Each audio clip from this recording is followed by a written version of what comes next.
Hey everyone, this is Dr. Drizzle and welcome to the National Parks Expedition Challenge. Today we are back in Hyde Park, New York at the Eleanor Roosevelt National Historic Site here with our ranger friend Mike. Mike, thank you so much. Oh, great to be here. Great to have you. Well, thanks. First time we've ever been thanked to be here. I love that. Great job. So Mike, how did you get to this national park? Well, it's a long story, but we'll keep it short. I'm very unorthodox for somebody to get into the Park Service. This is for me a fourth generation job for me. I work in what I call the business world.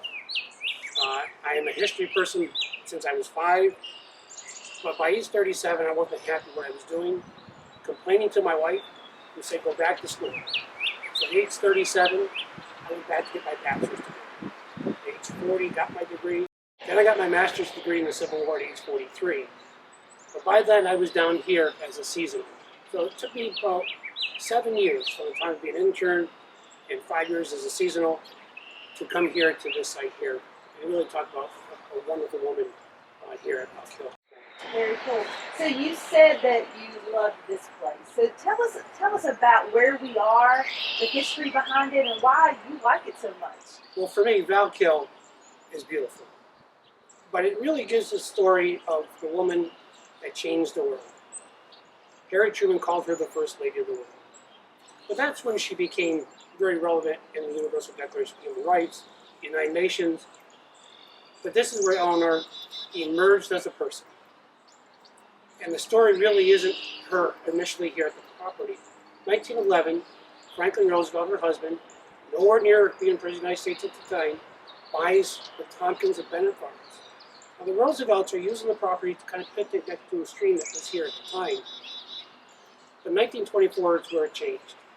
Eleanor had met 2 friends, Nancy Cook and Mary Dickerman. But they're reminiscing in October 1924 that it's the last picnic of the season. There are no structures here at the time. And Franklin says, why does it have to be the last picnic?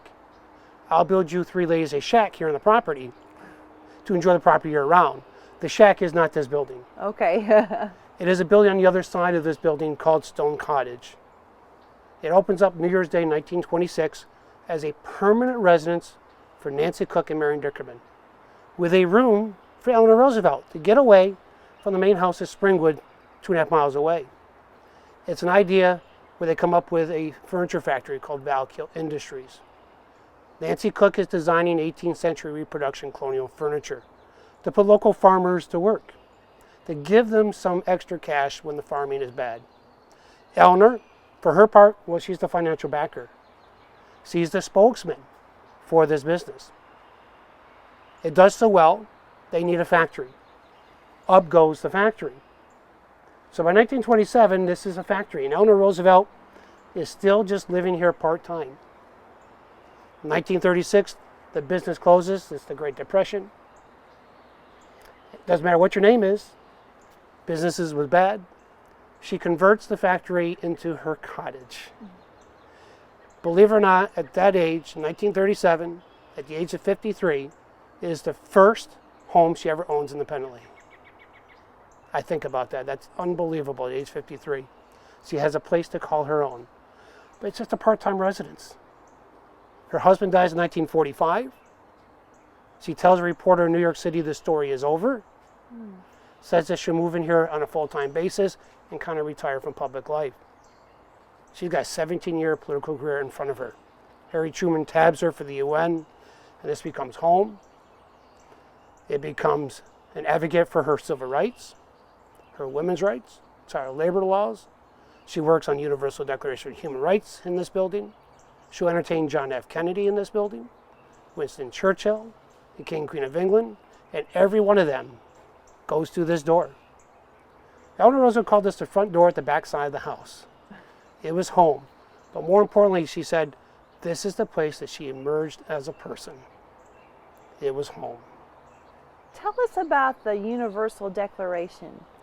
Well, she always believed, as the World War II was ending, that the war was more about human rights. Not about politics, but about human rights.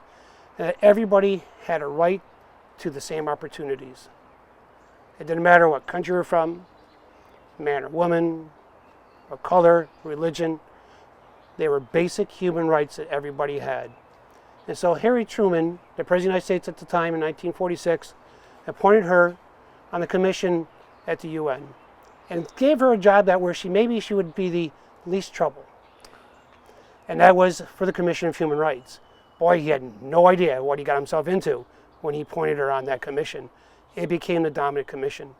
And for the next 2 years, she wrote a portion here, a portion in New York, a portion if she stayed in Washington, the basic human rights. That is the working document of the United Nations still today. And when she completes it in 1948, she said it was her greatest accomplishment in her life. And for me, the fact that she could get the the Russians and the Chinese to just abstain was a great accomplishment as well. Wow. So we know that she did a lot of things for human rights. We know that in one of a meeting that she was in, they were segregating, and she's put her chair right in the middle of them and said, Right. no, we're not doing this. But she also had some fun moments too. Do you know anything about Amelia Earhart? Yeah, so they're at a White House formal dinner, and they're really bored. And so Amelia, knowing that Eleanor wanted to learn to fly, actually did go to the airport. Somehow they got out of the dinner without the Secret Service knowing. And there are some indications that while they were up there, they were buzzing the city of Baltimore. And Eleanor got control of the controls for just a little bit, and she was so excited. She wanted to learn to fly. And when she came home to tell Franklin that what she did and that she wanted to learn to fly, Franklin actually was dead set against it. And said, Eleanor, you must learn to drive first before I will ever give you a chance to get a license to fly a plane. Unfortunately, she'll never fly a plane, but she does fly all over the world. But she adored Amelia Earhart and everything that she stood for. It's a really great story because back in that time, just having women in those positions were just really, it's exciting for all of our girls that are watching today. To speak on that end, Eleanor Roosevelt, most people think that she was for Frances Perkins to be Secretary of Labor in Franklin Roosevelt's cabinet. That was never the case. She was Franklin's friend, but she was thrilled that Frances Perkins was Secretary of Labor. But she made sure that when she saw all the names come across for the other sub-cabinet positions, that there were no women, she would go to Franklin and say, Franklin, there needs to be women nominated. Yes, dear, I know there will be a woman on that list. So she made sure that women were always considered for all those positions. So when did this site become part of the national parks? Well, again, as I said, with me becoming park ranger, it's a long process. So Eleanor Roosevelt dies in 1962. Her son, John, the youngest of the children, was living in Stone Cottage. And so initially he offers it to the National Park Service / the National Archives. They can't afford it. They're not really interested. So John actually gives it and sells it to 2 doctors in Long Island in 1970. Their goal was, in fact, to tear everything down that we're looking at today. I cannot believe that that was possible. To build condominiums and nursing home. The residents here in Hyde Park were outraged. And they began a long process of petitioning the federal government to make this a National Historic Site. And in 1977, under the Jimmy Carter administration, it becomes a National Historic Site. But Jimmy Carter is pretty specific. He did not want this just to be a normal historic site. It's a tribute to the First Lady. And so this had to be a living testament to the work that she did in civil rights, women's rights, and the Universal Declaration of Human Rights. So there has to be programs that we do that forces up all those ideas and teaches the young people the value of what she stood for. Well, what are some of those programs? So the one of the groups here, the ERVK, has every summer for 2 weeks, kids come in here and learn about the Universal Declaration of Human Rights and how to be young leaders. And for a long time that was open just to young women, ages 15 to 18. They have opened it up to boys as well, to learn about the values of Eleanor Roosevelt. Very good. And then they do have medal ceremonies here in October, and that commemorates people, male and female, and all over the world that embody the ideas that Eleanor Roosevelt stood for. So we know that Eleanor had this rich history of bringing equality to everyone, but I know she probably had some fun moments too, right? So do you have a fun story? Well, the best stories come from a woman named Marge Entrup. She is Mrs. Roosevelt's cook from 1952 to 1962. And Marge adored Mrs. Roosevelt. But Marge also said that Mrs. Roosevelt, and she always called her Mrs. Roosevelt, drove her nuts. Every morning she would ask Mrs. Roosevelt, how many do you expect for dinner this evening? And Eleanor, of course, would say 4 or 5. And then go off and do some errands in Hyde Park. Maybe even take a train ride down to New York City. And then come back. But in doing so, she'd invite people to dinner without telling Marge. And by the time the evening arrived, there could be as many as 30 people here for dinner. But Marge was always prepared. So after a while, Marge decided to cook for 20. On another occasion, Eleanor and Marge are arguing. And Eleanor goes, why are you so upset? We're only having 18 people for breakfast. On another occasion, Eleanor and Marge are arguing again. And she's going around the table with Eleanor, taking orders on how you want your eggs cooked for the evening meal. And she handed that list to Marge in the kitchen, and Marge goes, what do you want me to do with this list, Eleanor? We're all going to have scrambled eggs. I'm not a restaurant here. I love that whole idea, though, because even though they were arguing, you can tell that was a great relationship between both of them. Absolutely. So Marge was married to a gentleman named Lester. And Eleanor had staff here. Nellie Johansson, her housekeeper. Malvina Thompson, or Tommy as she was known, was her secretary. And then, of course, Marge and Lester. And she always introduced them to her guests as her friends, not as her servants. They didn't work for her. And she reminded the guests that they were not your servants either. They were here to help her out. But my favorite story really inside the house that really shows you the funny side of Eleanor is that Nikita Khrushchev is here.